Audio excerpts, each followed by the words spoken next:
no ponto de vista da direita brasileira, né? Especialmente pensando em Bolsonaro. O que a gente pode trazer de volta para o Brasil? Né? O que na prática pode acontecer com essa posse, aí, com esse retorno do Donald Trump na Casa Branca em relação à direita brasileira? O que a gente tem visto aí são coisas que têm acontecido desde 2022, né? Que foi a aproximação do Bolsonaro quando ele foi para os Estados Unidos, né? Com a derrota dele nas eleições do Brasil. E a partir daquele momento ali a gente viu uma aproximação muito grande do grupo ali do Bolsonaro, dos parlamentares que defendem, né, a direita, a oposição do governo atualmente, e que eles começaram a fazer uma conexão muito forte com os parlamentares americanos, e também o Paulo Figueiredo já tinha uma certa aproximação com o Trump, com a família dele.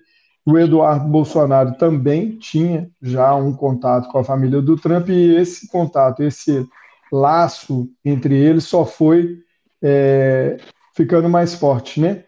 E com o passar do tempo, várias idas de vários parlamentares para ele, aí falando vários nomes, e lógico que eu não quero falar tudo aqui, porque eu não lembro de cabeça, mas entre eles estava o Girão, que com frequência estava lá, né, o Eduardo Girão, o Marcel Van Hatten, a Bia Kicis, o Eduardo Bolsonaro, entre outras pessoas também que foram várias vezes para poder dar o apoio e conversar com os parlamentares. Tanto que, ano passado, a última vez que eles estiveram lá, eles tiveram acesso ao Congresso americano, e lá foi exposto aquilo que está acontecendo no Brasil, né, a ditadura de toga.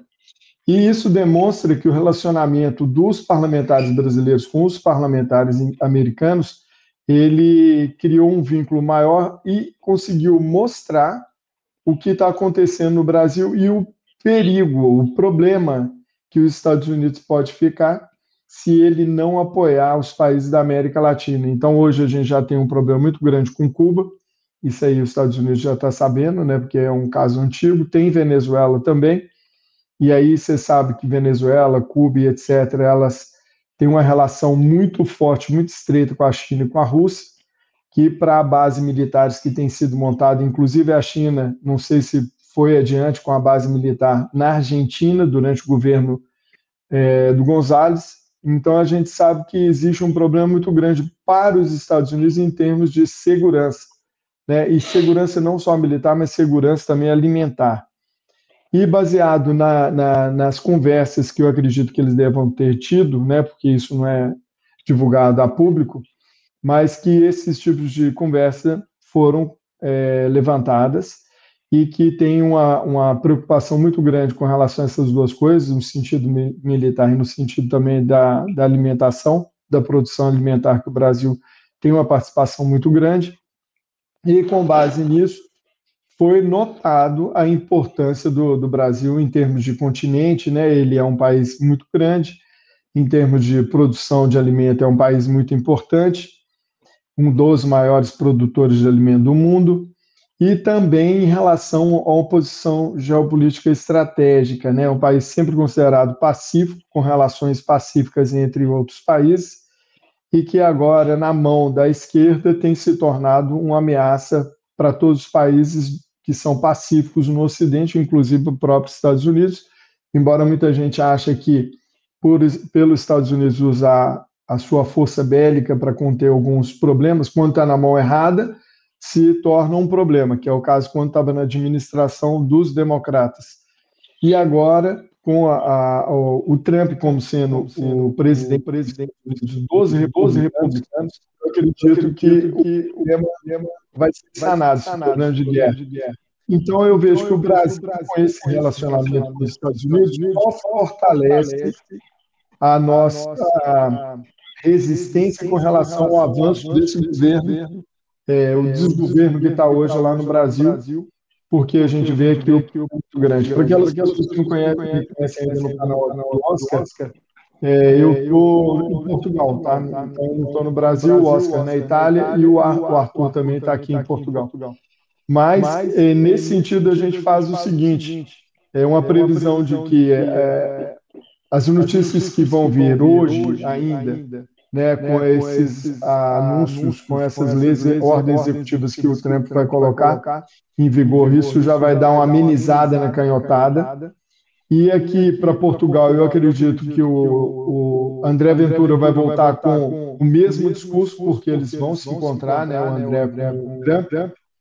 E o Eduardo também tem tirado algumas fotos, fez alguns vídeos, já teve do Trump, teve com o Trump também, e eu acredito que isso vai facilitar muito a nossa vida em relação às ações que têm sido feitas para poder realmente trazer de volta a tranquilidade econômica, financeira do Brasil, e principalmente, né, a gente rever essas questões legais, jurídicas que têm acontecido no Brasil, como o próprio 8 de janeiro, né, que é um problema muito grande. Então, agora retomando no Congresso a pauta da anistia, que eles estão prevendo também, os congressistas brasileiros, que isso vai voltar como uma pauta muito forte e com o apoio dos Estados Unidos, né? Então, eu acredito que é positivo para a gente. Agora, como falou o próprio Paulo Figueiredo na quinta-feira, no programa dele, não quer dizer que o Trump entrou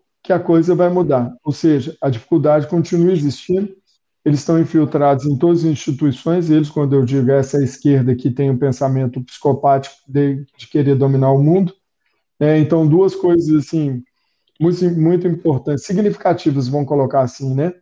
Aconteceram. O Biden, antes da posse, ele deu perdão para o Fauci, né?